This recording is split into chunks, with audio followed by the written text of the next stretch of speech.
स्वागत है आपका ऐसे न्यूज चैनल में। मैं हूं संदीप। आज हम सतलोक आश्रम भिवानी में हैं। सतलोक आश्रम भिवानी में आज से गरीबदास जी महाराज जी का बौद्ध दिवस के उपलक्ष्य में एक महासमागम का आयोजन किया गया है और ये फरवरी महीने में दूसरा सबसे बड़ा समागम है। आज 26 तारीख है। 26, 27, 28 तारीख को ये जो समागम है वो 3 दिन तक चलेगा और काफी लोगों की यहाँ पे आने की संभावनाएं हैं। गरीबदास जी महाराज कबीर पंथीय संत हुए हैं। आज से लगभग 1727 वर्ष पूर्व कबीर साहब उनको जिंदा महात्मा के रूप में मिले थे और जब वे 10 वर्ष के थे। गरीबदास जी महाराज जी के बारे में मैं थोड़ा सा बता देना चाहूंगा। गरीबदास जी महाराज जी का जो जन्म है वो झज्जर जिले के चुड़ानी गांव में हुआ था और बचपन से ही उनको भगवान की प्यारी आत्मा है तो भगवान की प्राप्ति की आशा थी और अपने जो मगन रहते थे, अपनी भक्ति में मगन रहते थे। और जब वो गौएं अपने पशुओं को चराने के लिए अपने खेतों में गए हुए थे तो उस टाइम पे कबीर साहब जो जिंदा महात्मा के रूप में उनको मिले और उनकी आयु जो है मात्र 10 वर्ष की थी। गरीबदास जी महाराज जो है 2500 किलो के मालिक भी थे, यानी कि एक किसान जाट परिवार में वो उनका जन्म हुआ था। और गरीबदास जी महाराज जी को कबीर साहब आज ही आकर मिले, उनको सतलोक लेकर गए, फिर उनको सतलोक गमन करवाकर सतलोक दिखाकर जब उनको वापस छोड़ा तो गरीबदास जी महाराज जी जो वाणियां गुनगुना रहे थे उन वाणियों को उन्होंने लिपिबद्ध करवाया सूक्ष्म वेद के रूप में। और आज जो सूक्ष्म वेद का अमृत ग्रंथ का जो पाठ है वो शुरू हो चुका है और ये 3 दिन तक चलेगा और उन्हीं की वाणियां, गरीबदास जी महाराज जी की वाणियों का पाठ आज से शुरू होगा। और सारी जो गतिविधियां हैं, जहाँ पर जो एक्टिविटीज इस सतलोक आश्रम के अंदर होंगी वो सारी हम आपके साथ साझा करेंगे। और ये जो महासमागम है वो केवल भिवानी ही नहीं बल्कि जहाँ पर भी सतलोक आश्रम है, यानी कि 12 जगह पे इंडिया के अंदर है, एक नेपाल के अंदर है ये जो सतलोक आश्रम, वहाँ सभी आश्रमों में आज से ये जो महासमागम है वो शुरू हो चुका है।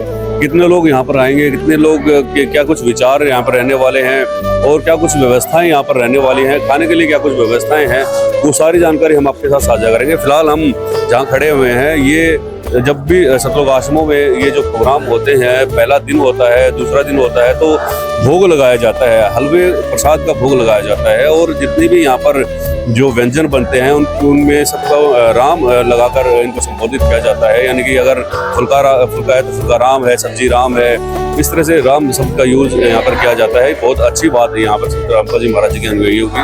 और आज जो इस भोग लगाया जा रहा है ये आप देख सकते हैं संत रामपाल जी महाराज जी के शिष्य हैं और बड़े बड़े देगों में ये हलवा लेकर यहाँ पर बैठे हुए हैं। और कुछ देर के बाद जो है यहाँ पर जो कबीर साहब की वाणियाँ हैं और संत रामपाल जी महाराज जी के मुख कमलों से वो शुरू हो जाएंगी। फिलहाल आप ये देख सकते हैं कि संत रामपाल जी महाराज जी के शिष्य प्रॉपर तरीके से अपने सर को ढककर और प्रॉपर तरीके से ये देगों को ढककर इनमें हलवा प्रसाद है भोग लगाने के लिए तैयार है।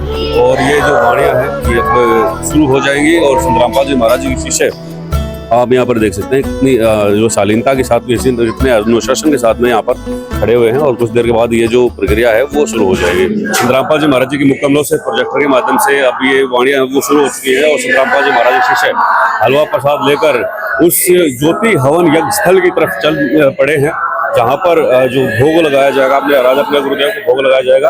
आप यहाँ पर देख सकते हैं तमाम संत रामपाल जी महाराज जी के शिष्य और हाथों में बड़े बड़े देगों में ये जो भंडारा है, ये प्रसाद है वो लेकर चल चुके हैं। और साथ ही साथ संत रामपाल जी महाराज जी के शिष्य आप यहाँ पर देख सकते हैं किस तरह से इस अनुशासन के साथ में यहाँ पर खड़े हुए हैं। और यहाँ अगर देखें तो महिला हो या पुरुष हो, दोनों जो लोग हैं यहाँ पर लाइन बनाकर खड़े होते हैं और अपने गुरुदेव को जो प्रणाम करते हैं। संत रामपाल जी महाराज जी की जो वाणियाँ है वो प्रोजेक्टर के माध्यम से चलते हैं। उसके बाद में ये जो भगत हैं कबीर साहब की जो लीला थी, जो उन्होंने 18 लाख श्रद्धालुओं को जो भोजन करवाया था, भोजन भंडारे की व्यवस्था की थी, तो तब से ये जो प्रक्रिया है वो शुरू है। और आज आप देखेंगे तो संत रामपाल जी महाराज के जो शिष्य हैं आज इन बड़े बड़े देगों में ये जो भंडारा, ये जो हलवा प्रसाद लेकर जो है चल पड़े हैं और उस ज्योति हवन यज्ञ की तरफ ये जो भगत है वो पहुंच रहे हैं। भोग लग जाएगा, उसके बाद आज इस दिन की शुरुआत हो जाएगी। और आप ये देख सकते हैं कि प्रोजेक्टर के माध्यम से ये जो वाणियाँ हैं संत रामपाल जी महाराज जी के मुख कमलों से जो चली हुई है। और देग आप देखिएगा कितने सारे देगों के अंदर ये जो हलवा प्रसाद जो लेकर संत रामपाल जी महाराज जी के शिष्य जो आज यहाँ पर ज्योति हवन यज्ञ स्थल की तरफ पहुंच रहे हैं। और क्या कुछ यहाँ पर प्रक्रिया रहेंगी, क्या कुछ गतिविधियां यहाँ पर रहेंगी, वो सारी जानकारी हम आपके साथ साझा करेंगे। फिलहाल ये महिमा का गुणगान करते हुए संतरामपाल जी महाराज प्रोजेक्टर के माध्यम से और संतरामपाल जी महाराज शिष्य को आप यहाँ पर देख सकते हैं। क्या कुछ मान्यताएं रहने वाली हैं, वो सारी जानकारी हम आपके साथ साझा करेंगे।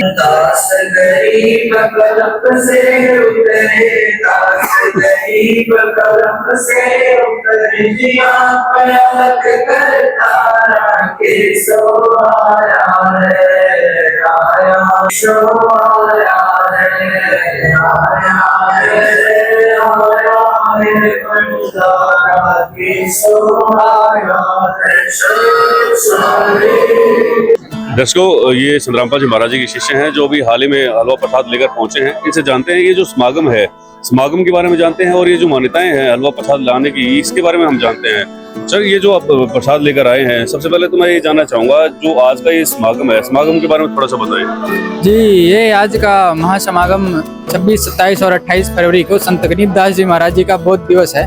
उसी के उपलक्ष्य में आज ये समागम 26 और 27 और 28 फरवरी को आज हम मना रहे हैं। इसी दिन को कबीर साहब जी संत गरीबदास जी महाराज जी को मिले थे। दूसरा मैं ये जानना चाहूंगा, जब भी ये बड़े बड़े समागम होते हैं तब ये प्रक्रियाएं आप शुरू करते हैं, एक हलवा प्रसाद राम की जो लाने की ये जो प्रक्रिया होती है, इसकी क्या कुछ मान्यताएं हैं? ये जी, हम हलवा प्रसाद लेके आते हैं, उसका भोग लगता है हमारे गुरुदेव जी के। तो ये हलवा देसी घी का बना हुआ हलवा प्रसाद रहता है, वो यहाँ पे दरबार साहिब में ला के रखा जाता है। उसके बाद उसका भोग लगता है, फिर वो संगत को वितरित किया जाता है। जी बताएं। साहिब जी, ये भोग प्रसाद इसलिए लाया जाता है, इस दिन कबीर साहब जी के जब आए थे परमात्मा लीला करने काशी में, उस समय नकली धर्म गुरुओं ने जो है उनके खिलाफ प्रचार कर दिया था कि संत कबीरदास जी भंडारा करेंगे, 18 लाख जिमाएंगे। तो उस समय कबीर साहब जी ने ये प्रसाद वितरित करवाया था, इस उपलक्ष्य में किया जाता है। मतलब तब से लेकर आज तक ये जो प्रक्रिया है वो शुरू हो रही है। किस क्वालिटी का ये जो प्रसाद बनता है सर, ये जो हलवा बनता है, किस क्वालिटी का देसी घी बनता है? और कितने लोगों के लिए आता है? 18 लाख बताता है। हाँ जी, लाखों लोगों के लिए बनता है जी हलवारा। तो अब की बार कितने लोगों की आने की संभावना है सतलोक आश्रम में?